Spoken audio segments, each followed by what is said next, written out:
Hi there, good evening and welcome to another series where the series has already started, but you and I are meeting each other for the first time to start our extreme focus on XAT with the help of this crash course. Those of you who are watching it on YouTube, welcome to BYJU'S Exam Prep channel. If you're new here, do not forget to press the subscribe button and of course the bell icon so that you get notifications. Remember, we are conducting 15 such sessions at 7 p.m. until your XAT, and then of course once the XAT is over, we bring that analysis over to you as well. So let's go ahead and start. If you happen to have any questions, any issues, any concerns, please send them my way with the help of the chat and I'll try my best to answer those.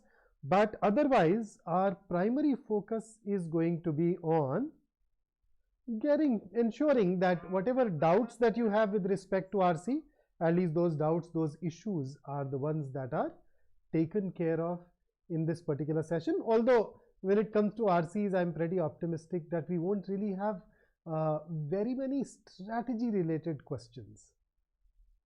And why am I saying so? What is the reason? So go ahead, think of the reason, and in the interim, let me introduce you a bit to the XAT. So we are talking about the verbal ability and logical reasoning section. Here is the previous year analysis. So we basically get a lot of RCs. How many? Typically 12. But then we also have a slightly different form of RC, which is poem comprehension. Usually 2 to 3 questions spread over 1 to 2 poems. Para jumbles are our old friends, we already know them. Para completion, thanks to CAT 22 and 23, we are also familiar with them. So these 3 arrows basically point out towards areas which are absolutely familiar. Then when I talk about critical reasoning, you must have gone through this. Of course, we cover it in each one of our classes. To excel at those, you would not be able to ace those, and thus that's also an important aspect for us. So what is new really? So this poem thing can bring in one additional layer of challenge. Then fill in the blanks. Fill in the blanks is another challenge. I think in 23 we had only one such question, not 2. So we had one question with 4 blanks. In 22, yeah, we actually had 2 of these questions. When in grammar the focus is on error identification, and you may get some contextual vocabulary questions here and there. So that's basically this is. Pavitra, good evening. Your cat went really bad. Nah, we don't use words like good or bad. Okay, results, okay, marks, percentiles are high or low. That's it. There is no point adding or attaching emotions to these, but it scaled down when slot 3 was the toughest for VARC. I don't know. Was it the toughest? I really don't know. See, there is an analysis that we issue immediately after the CAT exam where you realize in order for a true comparison, the same person needs to sit down and look at each one of the 3 sections and then compare. Right? And then you need to do it multiple times over different people. It's only then that you can get something which is valid. So different people ended up writing different slots, but of course they don't allow me to write all the slots. Otherwise I would love to. And therefore what we say has to be, taken in with a pinch of salt. There is a bit of subjectivity involved. There is this bit of heresy involved. Okay, so when the results come out, we'd know for sure. My voice is quite low. Let me go ahead and check. Is it still low? Is it low? Okay, let me check if I can fix it.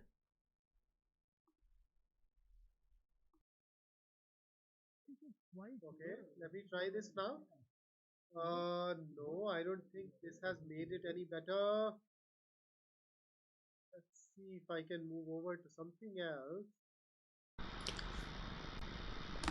Is this somehow okay? So right now, is the sound better now?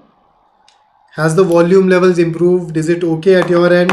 I can also check it, but then you may hear this echo briefly. Has the volume levels improved? Okay. So this is fine now. I think it is fixed at my end, so I'm sure you're okay. So the problem is my lapel mic is also not at the right place today. I've put on a jacket and the cable is all fixed inside, and all those things also at times end up playing a role, but it's all right. Thank you for the input. Thank you for the feedback. Okay, so that's the previous year analysis. You had the difficulty levels, etc. pat down. And within RC, since our focus today is reading comprehension, within RC, we actually got 4 passages. Every passage carried 3 questions. Apart from that, you know that we get 1 or 2 poems. The 4 passages that we got last year were on, there was a passage on procrastination. I read that, and in the course of the exam, I actually had this existential crisis. Then there was a passage which talked about interpretation of text. So I've read so much about it that this was a cakewalk for me. Then new positive story, and finally a passage on global warming. You can actually go through the previous year paper by now to have the detail. But let's go ahead and start our deep dive. So typically short passages with 3 questions each. You'd get 1 or 2 poems with 1 or 2 questions each. So overall, you are likely to get 2 to 3 questions that are based on poem comprehension. Now, the questions in the passage, I cannot say this with certainty for poems, but the questions that get asked in the passages are mostly reasoning based. Quite of those reasoning based questions turn out to be inference based questions. So if you are not very strong at identify the inference type of questions, well, I'd very strongly suggest, very strongly recommend that you go ahead and start working on that particular variety in order to get it right. Okay, so that variety should generally help you in arriving at a greater degree of certainty. But that said, there is this one nasty little thing that we see in the XAT exam, and that is the options can be very close. In fact, at times I would say that they are even ambiguous. So every year there are a couple of questions where you look at it and you're like, oh, both of these could really be right, and then you have to think hard, scratch your head. And I remember one of those questions where the only way to arrive at the answer was through elimination. There was no justification for that right answer to be right. I could just tell you why the rest of them are wrong. I've in fact included it in today's session. So we'd go ahead and have a look at that as well. So let's see. Let's go ahead and start. So here is our strategy to maximize attempts and score. So I'd say there is nothing new here. Frankly, whatever you use in the CAT exam will also work here. So you know that you are supposed to go from things that are easy to things that are difficult. You are supposed to go from question types that are less time consuming to question types that are more time consuming. The only difference is that there is no sectional time limit. So every question gets compared with every question every other question which is present in the exam, and therefore it'll be a good idea to continue using the round based approach, the one that you probably used for SNAP in case you wrote it. So do not spend all your time on English first, or DI, DS Quant, or decision making first. My recommendation is that go through all the questions, start reading them. Anything that appears easy, attempt it then and there. Otherwise, just mark it as a second round or a third round question, and then just keep moving ahead. Once you have looked at the entire exam, you can always come back. Now that you've seen all the questions, you can always come back to those questions which are relatively easier. But that said, when I say round-based approach, the purpose of the first round typically is to ensure that you clear the section. So typically, most of the years, going by the difficulty level of the last couple of years, if you end up scoring around 9 marks, you should be good enough. You should be good to go. At around 9 marks, you are able to get 80 percentile, which means that you managed to clear the sectional cutoffs. I think last year it was at 8.25.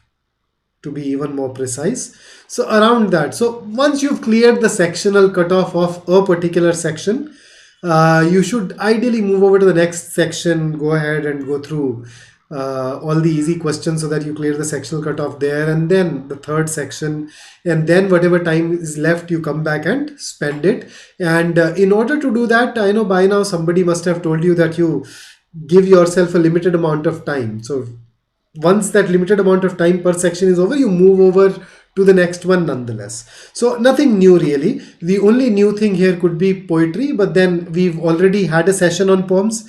Remember my very first 100 most important questions for that I took some 3 days ago? We went through 2 poems. I'm sure that will come in handy, and today as well we'll go ahead and go through some passages and some poems. So let's go ahead and start. Here is the first passage, a poem straight away for you to answer. So what do you think? Please read it. Once you're done with it, let me know and I'll take you over to the question.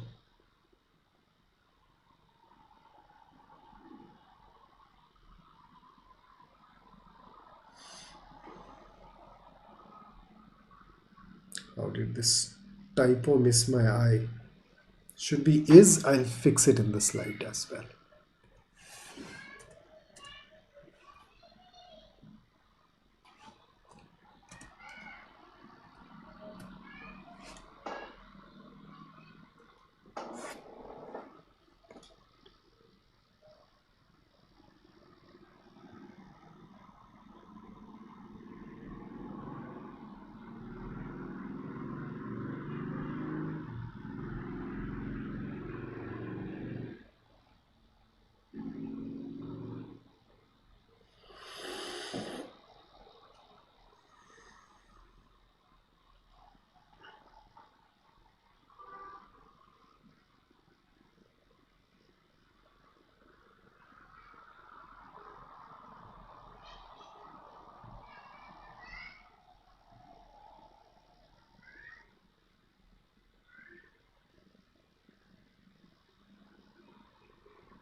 What a lesson for life, for that matter. I like it.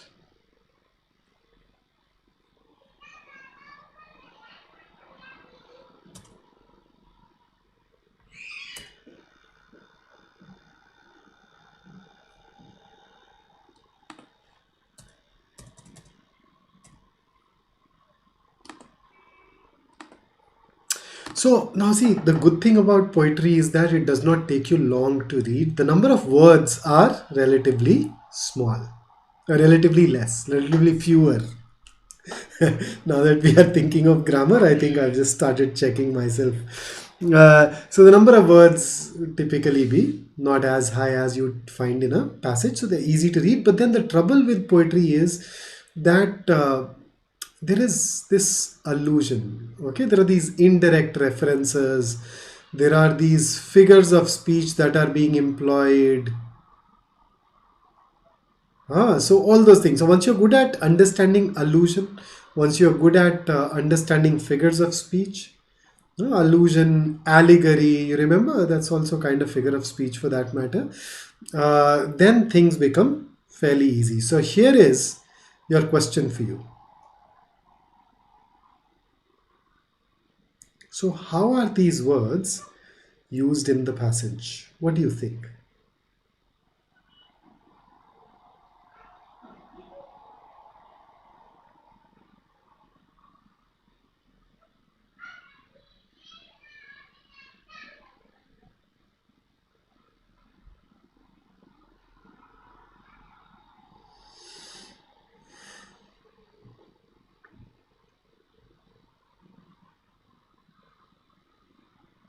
Okay, Arnav, that was quick.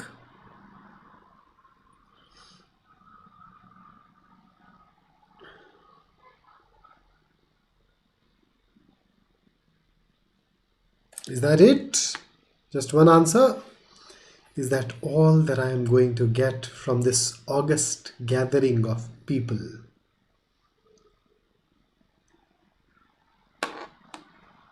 So remember, there is a particular line in the poem. Let me take you back to it. Here it is.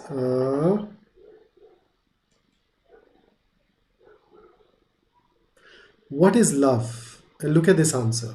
So if you read this, you'd realize dissolving the will, escaping the question of free will and fate, all of them are basically uh, being used to talk about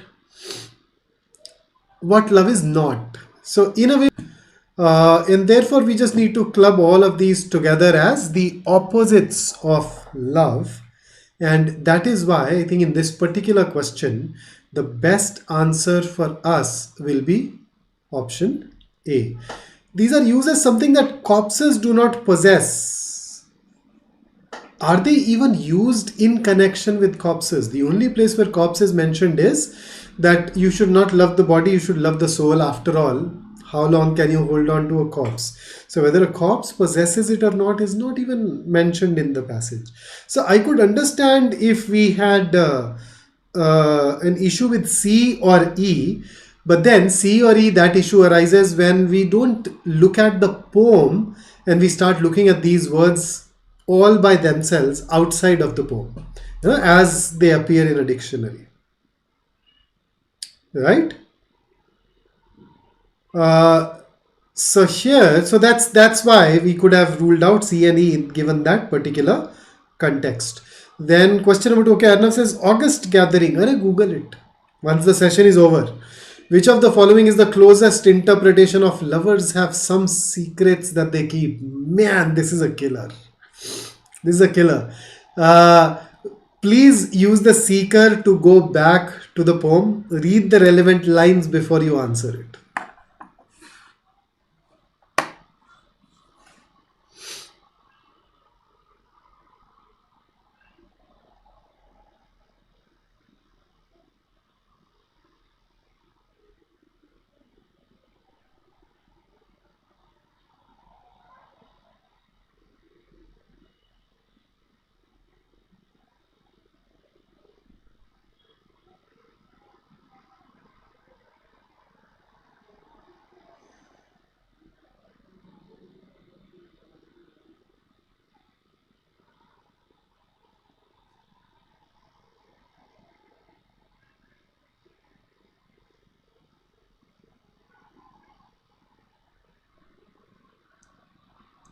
Okay, so now that I have a few answers, I tend to agree with those. It is indeed B. This is a question which can be answered rather easily if you use elimination. So thankfully it appears all of you have managed to do that, and that makes my job easy. And with that we can move over to our next bit. So passage number 2 on the screen. Please read it. Once you're done reading it, let me know and I'll take you over to the next slide.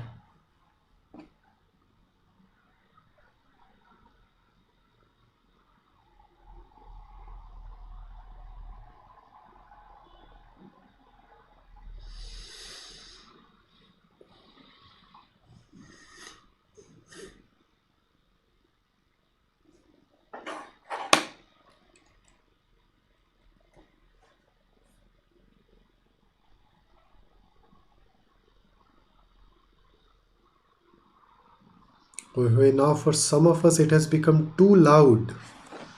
Let me just check. Acha, I am also in room on the slide.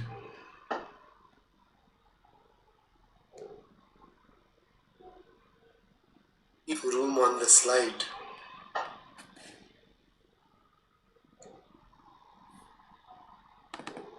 Room on the slide.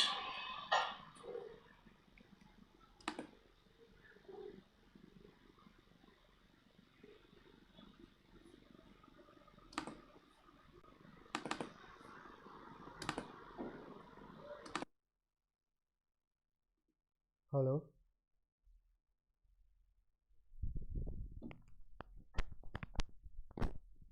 Hello. Hello. I don't know what's wrong with this today.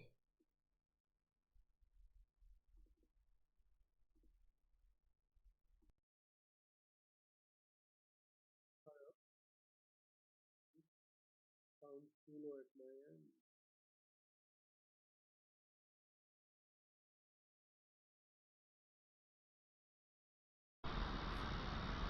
Hello.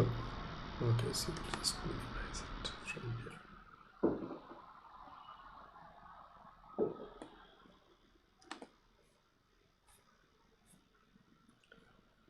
All right, so assuming that you are through with it,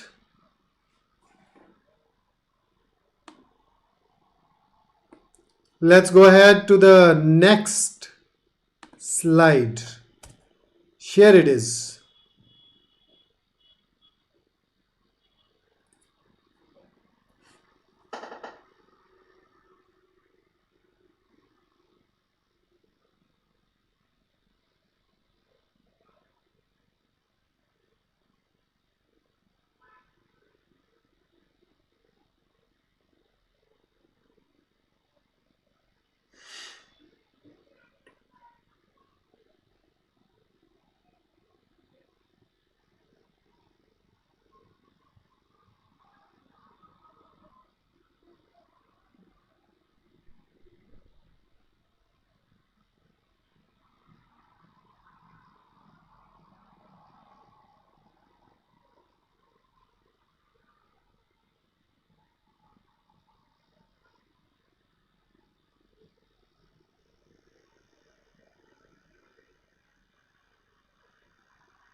Very interesting take on history. So assuming that you've read this as well, here is the first question based on the passage. Which of the following options would be the most appropriate for citizens to learn history?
Okay, so what should we go ahead with? So let me take you back to the passage and see what is it that the author want us to do. Studying history aims to loosen the grip of the past. It enables us to turn our head this way and that, begin to notice possibilities that our ancestors could not imagine. But how do you do that?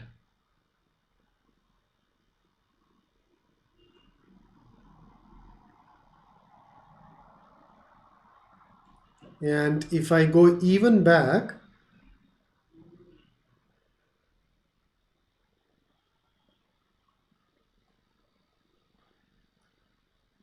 right? So instead of looking at something linearly, what happened and how to apply it in future, look at all those possibilities. Become aware of all those possibilities. Sorry, the wrong end of the clicker.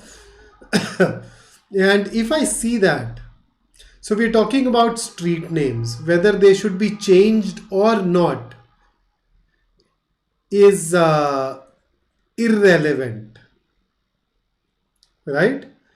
And the change through opinion poll, again irrelevant, but it should display a plaque that lists all its previous names that make you aware of the chain. And once you become aware of it, you can imagine all the possibilities. And that is why the best answer for question number 3 is option B.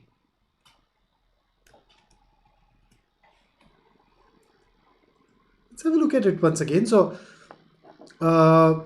if I look at, so basically throughout the passage, if I were to reiterate, the author says studying history widens our vision, and the penultimate sentence that I highlighted goes on to say that by studying this accidental chain of events that led us here, we realize how our dreams and thoughts take shape.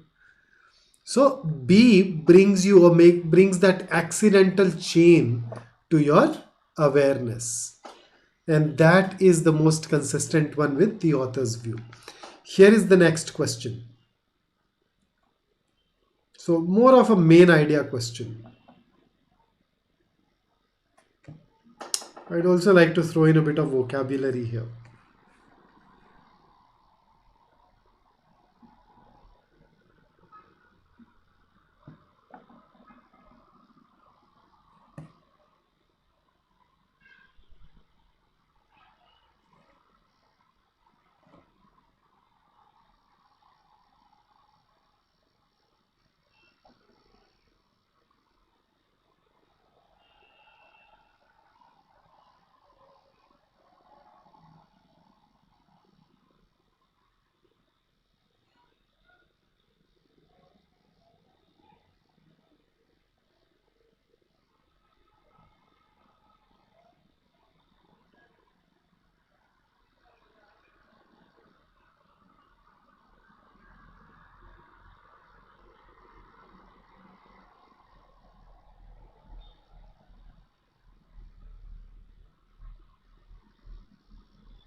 So answers. That's why Tech Byte I said eclectic. Eclectic basically means something that is drawn from various sources. Eclectic is something that does not confine itself to a single specific area, specific genre. So if you derive your ideas, your thoughts, etc. from multiple places, you are eclectic. So in this particular case, or you can also say that eclectic, one of the definitions will be selecting what appears to be the best from various things. Okay, so that's going to be another interpretation. So if you refer to the passage, you notice there is this part that talks about scholars in all fields do this and that. The very first paragraph say this is especially true of history. So you look at the past and you study it carefully, and then you combine it with the last 4 sentences, and it says that we need to look at it in order to free our thoughts, our dreams from those shackles. It is not a tool like science where you look at the past and straight away predict the future. It allows you to imagine what could be instead of constraining your thoughts, constraining your dreams. And that is where, if I started, history, unlike physics, does not help predict future. Are we saying that physics helps predict future? Physics has a stronger causal relationships. History deals with long periods of times, not the main idea. History documents the past events related to specific people, once again not the main idea. There is no strict cause and effect relationship in history. There could be, it's not that there is not, but the author is saying that that is not the point of history. The point of history is something else, and that is where E edges out D. So I think D and E were close here, but the correct answer should be option E. Here is the next one for you.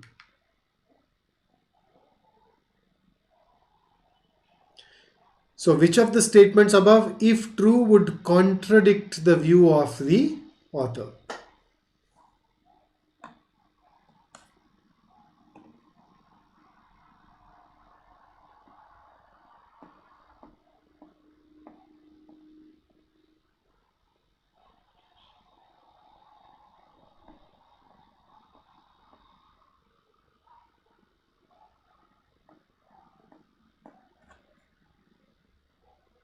This is easy, I think, as compared to the last question. This is easier.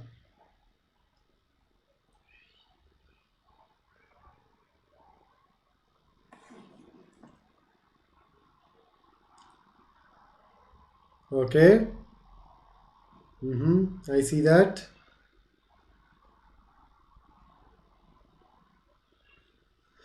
So the correct answer, as I think all of you are pointing out, is indeed option D. So A and D both give you instances of people looking at the past and applying it and succeeding, whereas the author says, hey, that can't work. That won't work. So with that, let's dive into our next question. So I'll give you a passage paragraph by paragraph and then we'll dive into the questions. Okay, so let's start.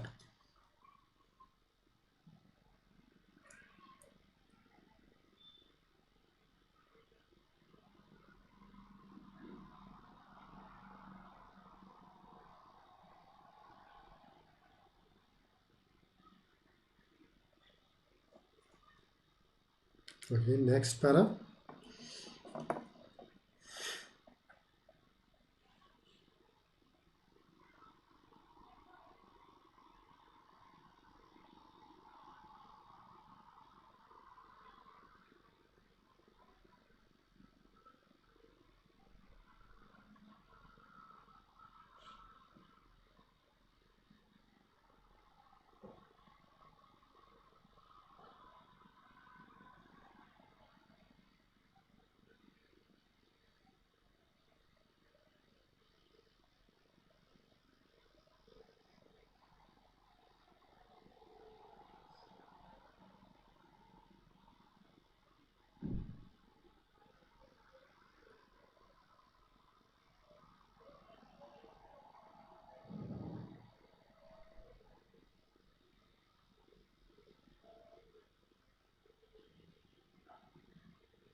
Wow, that's interesting.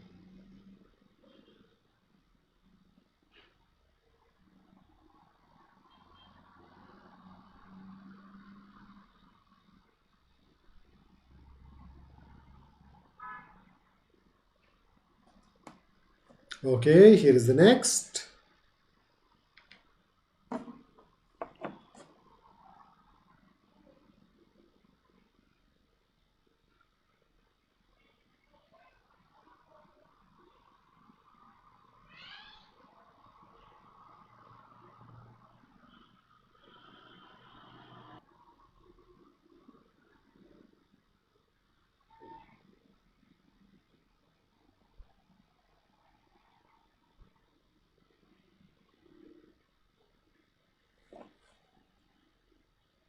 And here comes the last para.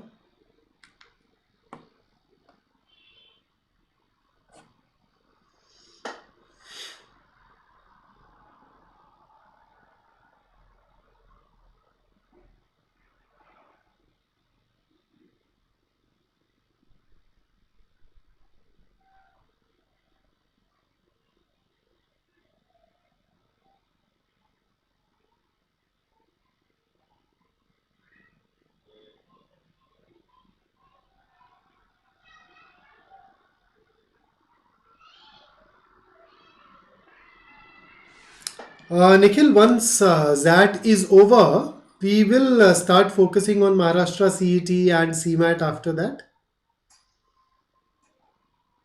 Although the trouble with CET is that you can never be sure of the date, and that's very worrisome, bothersome. But yeah, our end, the moment any notification is out, I think one notification was out a while ago. One press release was out, so yeah, we look at that.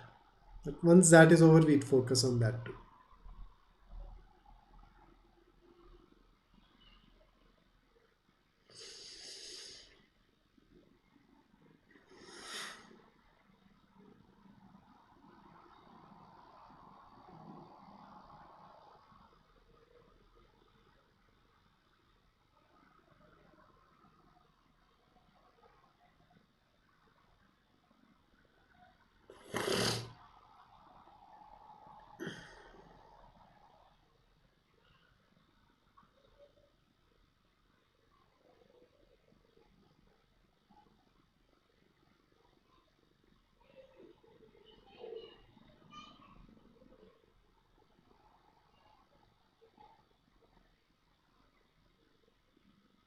Yeah, those are tentative. That's the problem. Yeah, tentative dates. And then you prepare, and then you realize it's just 2 weeks, and they haven't really done anything. And then the official notification comes out, and then you apply, and then the dates keep on changing. Last year, it was a mess last year.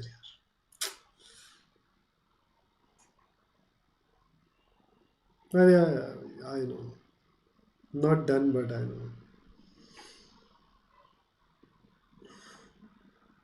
Okay, so here are the questions.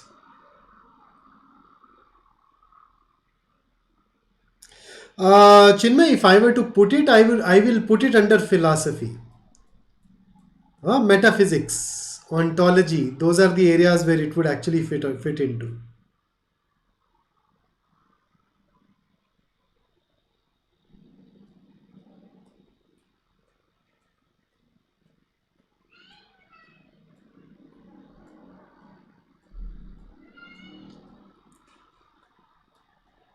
If you go through the elimination process, you'd realize three of these are easy to eliminate, and between the other two, if you use 180-degree approach, you'd realize that although it is true, it is not the main idea of the passage.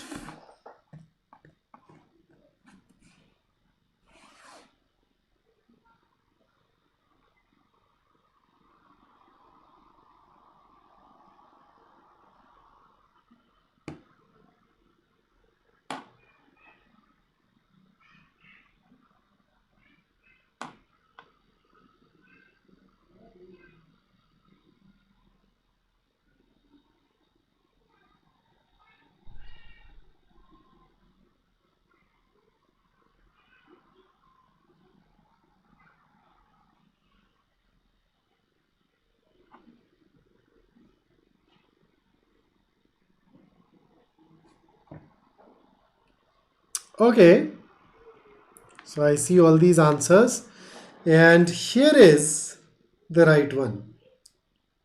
And now you know why that can be difficult. See, materialists redefine the hard problem by changing the issue. This is true. It is stated by the author. But then it is a comment on their strategy. It is not the main idea. The main idea is, particularly if you look at that example of Galileo, he's saying that materialists cannot go ahead and define it. They have this fundamental problem. So they're not going to succeed. So it all hinged on, if you interpret the last paragraph correctly, you'd be able to rule out A and opt for B.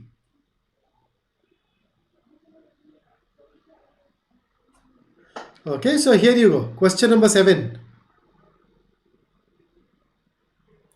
Himu Hemanta, what should you do? You should prepare.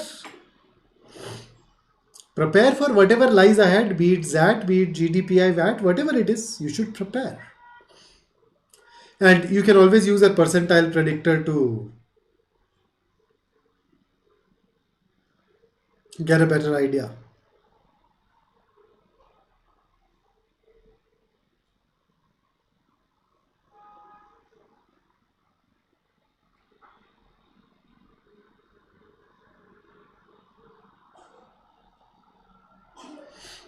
Okay, now this is a tricky question where, the author has said that what and how are not difficult. What is difficult is the why.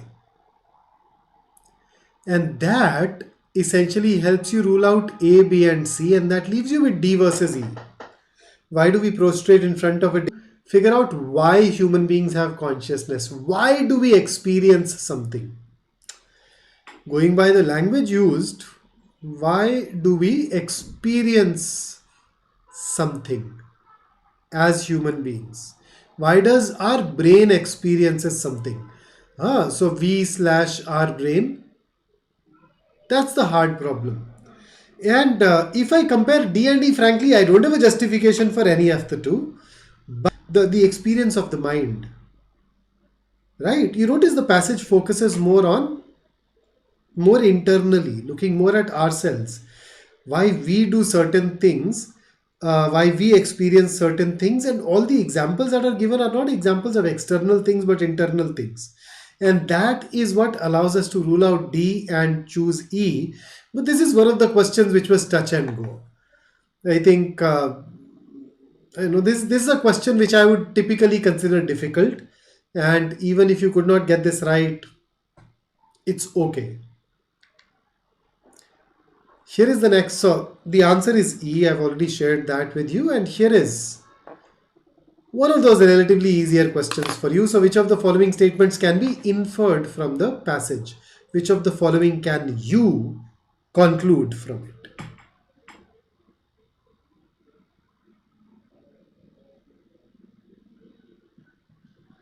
Abhi, a lot of you are sharing percentiles and all.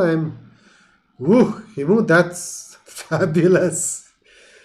And Radha Vinod is already giving you very sound advice. But do not ignore his previous response to your message. Huh? Do prepare for that as well, apart from, of course, everything else.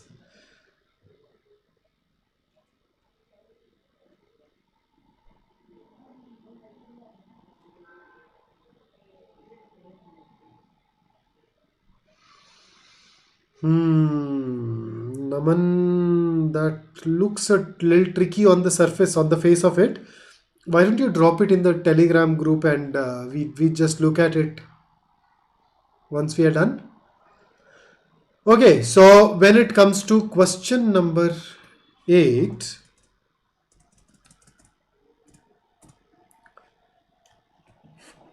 A is false, so should not be an answer. Science materialists won't be able to give you answers, is what his course stance is, so B can also be ruled out. The passage argues that science could never uncover all the mysteries of nature. Maybe should we consider that right? But then there are these philosophers who deny it. There are philosophers who declare that certain phenomena are too special to be explained by physical science, only to be subsequently proven wrong by the relentless march of scientific progress. So that casts some doubt on this. So we can label it as can't say. And then D, the passage argues that science and consciousness are two different domains. This is something that can be concluded from the last paragraph. That Galileo example. Humans are aware whether materialists can explain it or not is the core question. And that is why D becomes our best answer. And with that, here is your next one. Just this. And then give me the answer.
Okay, so let's see.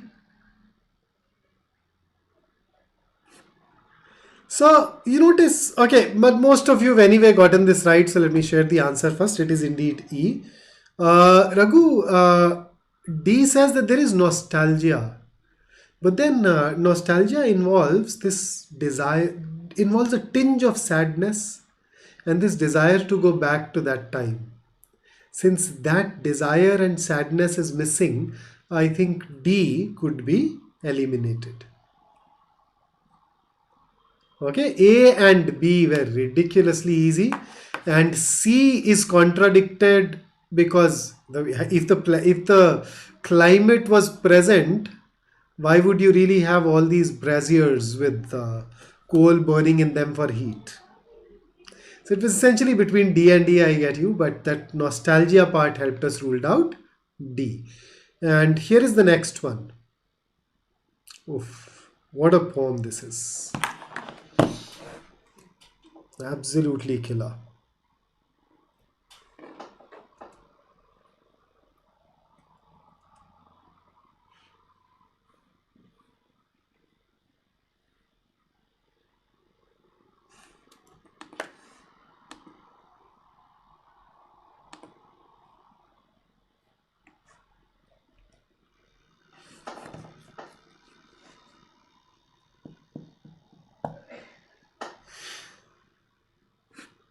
Once you understand what a choral is, the meaning of the poem unlocks for you.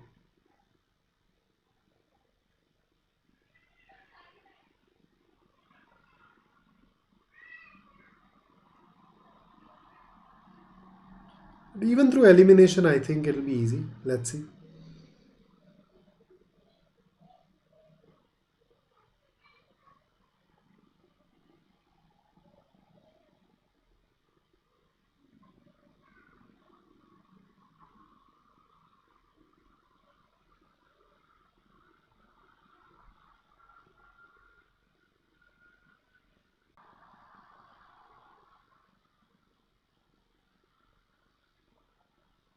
So, what's our take?